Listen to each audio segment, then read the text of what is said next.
Hey there, Spitfires. Welcome back to another episode of the Spitfire Podcast. I'm your host, Lauren Lemunion, the Spitfire Coach, and today I am sharing with you a talk that I gave during Dallas Startup Week. It's all about marketing from the customer lens, and I did 2 mini master classes, so they're about 10 minutes each. So if you have 10 minutes and you want to learn about rethinking strategic marketing, this is going to be a great episode for you.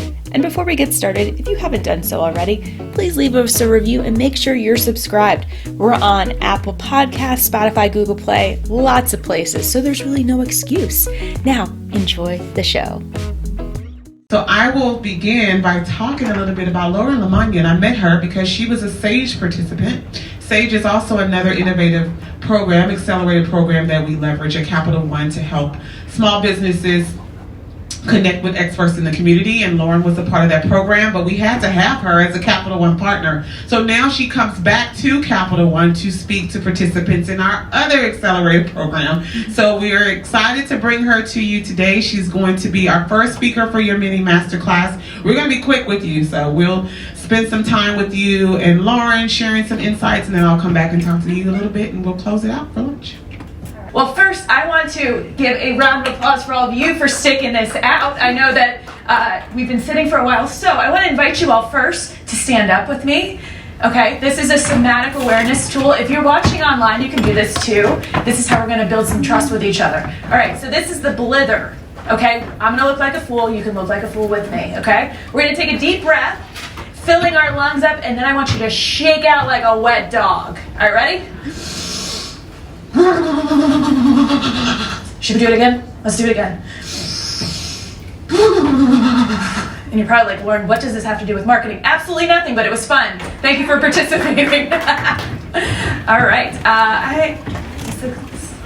Yes, great. Okay, so Andrea is amazing. She called me 2 weeks ago and she's like, Lauren, can you be in Dallas on August 10th? And I said, for you, I will. And so I wanted to give you some tidbits, some tricks, some hacks that I've learned along the way of being a business owner and working with business owners in removing those obstacles and blocks. And use simple processes, and I have freebies and handouts for you. All easy. So this is a little bit about me.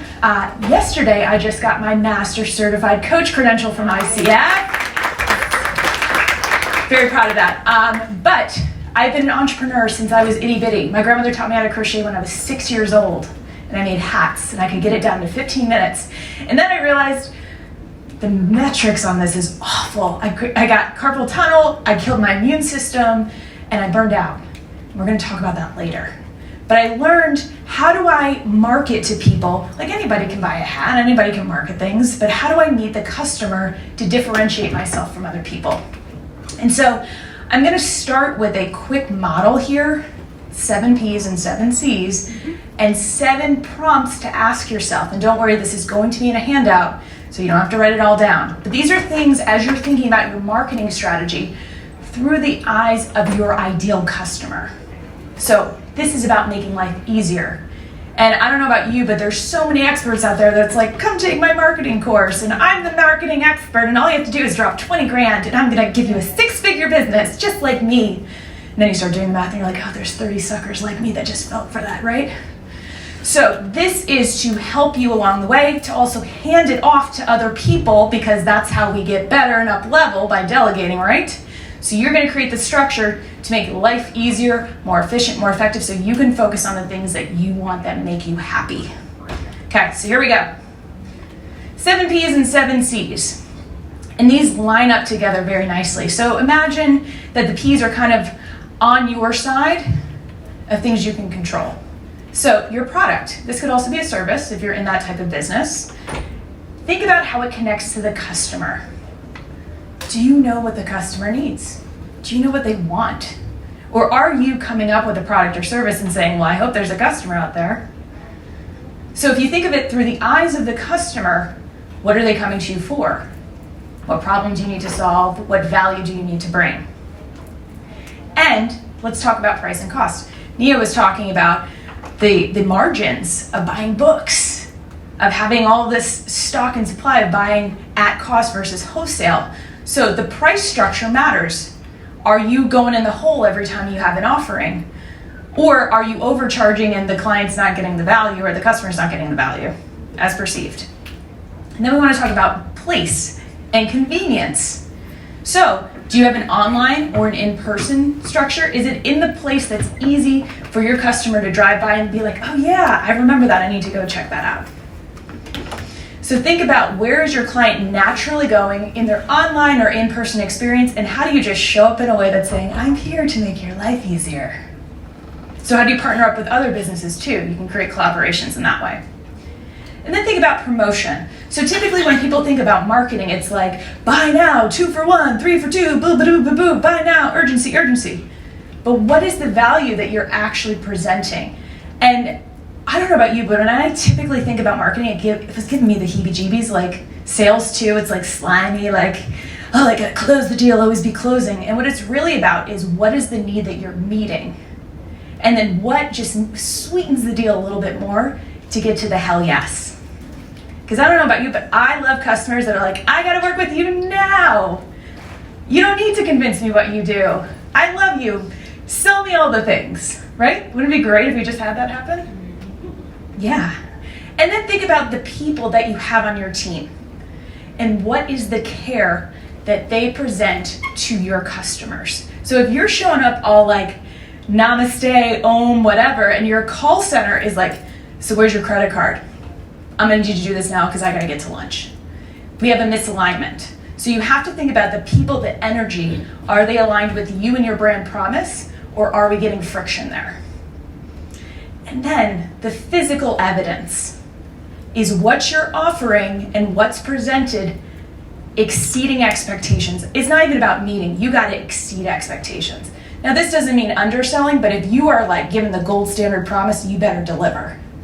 So like adding personal notes are a great option here. Like, hey, hope you enjoy this so much. It goes a long way. And not that like cheesy font that looks like handwriting, people know the difference. So even if somebody else is signing for you, this really like sets it apart, like, hey, think you'd enjoy this and you should check this out too.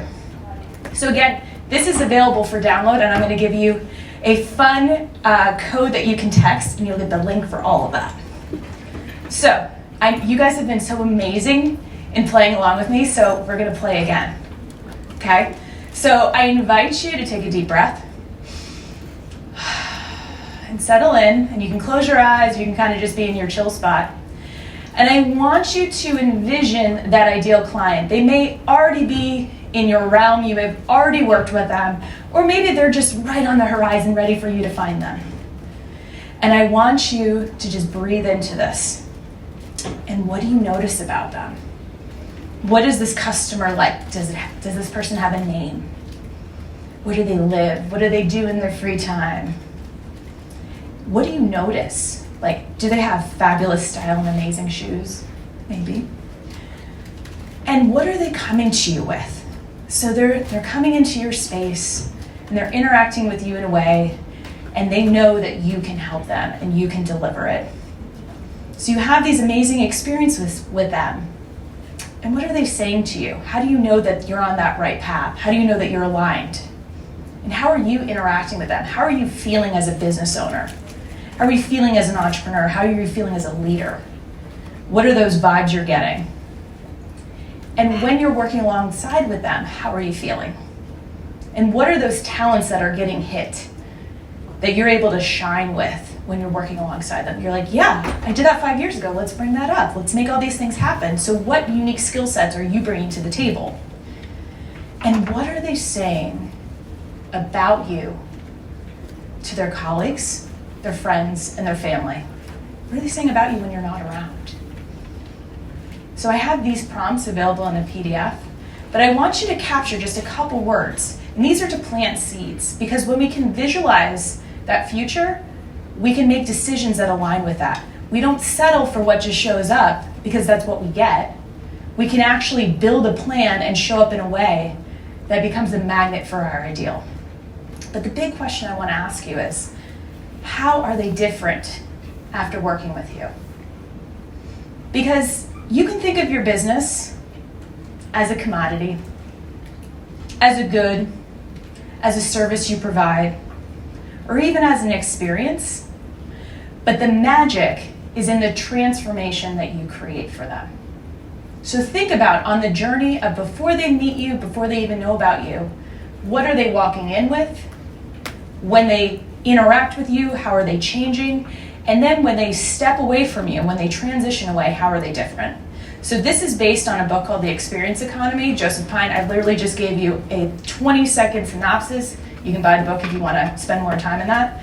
But think about how have you been envisioning your business and how can you elevate it to the transformation? If you say, Lauren, I don't have a business that can create transformation, I'm going to say we need to reframe that. That's not happening, and that's a limiting belief.